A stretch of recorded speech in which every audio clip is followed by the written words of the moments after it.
The last thing I expected to see in the middle of the night, in a torrential downpour, in my small town, at my doorstep, was a man and a baby. That was weird enough. But a man who looked like that? Where had he even come from? He was gorgeous, even when he looked like a drowned rat from the downpour outside. His black hair was soaked through and pushed back from his deep blue eyes and the dark rings beneath them. His features were delicate, almost feminine, elegant nose, pointed chin, full bitten lips.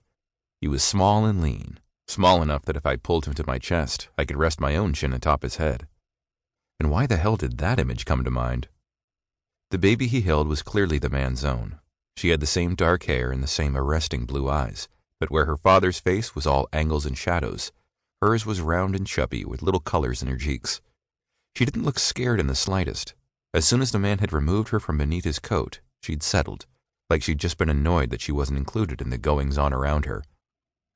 Now her wide blue eyes were fixed on me with the unflinching, non-judgmental, open attention that only small children had. She wrestled her chubby arms out of the confines of her blankets and reached for me, wiggling her fingers. I almost stepped forward to take her into my arms. The urge to hold her was sudden, inexplicable, and completely inappropriate. I had no idea who these people were, and the Vipers had used crazier tactics in the past. I couldn't let my guard down so easy. The baby clearly wasn't afraid, but her father's expression was a little harder to read. "You mind putting the gun away?" he asked. Shit, right. I flicked the safety on and tucked the gun into the back of my jeans. Even if the stranger turned out to be a threat, from the looks of him, I could easily defend myself without a weapon. I had to have 100 pounds on him, but it couldn't hurt to be too careful. The man didn't look super thrilled with where I'd stashed the gun. He probably wanted it a little further away, but I wasn't going to walk away from him until I knew exactly what was going on. "What's going on? Why are you banging on doors in the middle of the night?" "My car broke down. It's outside. I saw the light on in here, that's why I knocked. Look, I just need to know if there's a hotel nearby and if I can use your phone." "Is your phone dead? Do you need a charger?" "I don't have one," the man said a bit cagily. He held the baby closer. "Please, I just need to make a call or two, and then I'll be on my way." Something in his tone rankled me.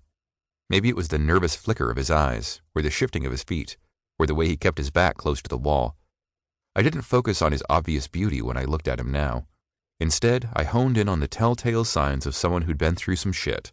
The bags under his eyes, the brace on his wrist, his disheveled clothing, busted car, lack of phone. He was hiding, or running, or both. He looked scared, but determined, like he was on some sort of mission, like someone had wronged him, and he just needed a little time to lick his wounds before he evened the scales. Anger flared in my gut at the thought of someone hurting this guy.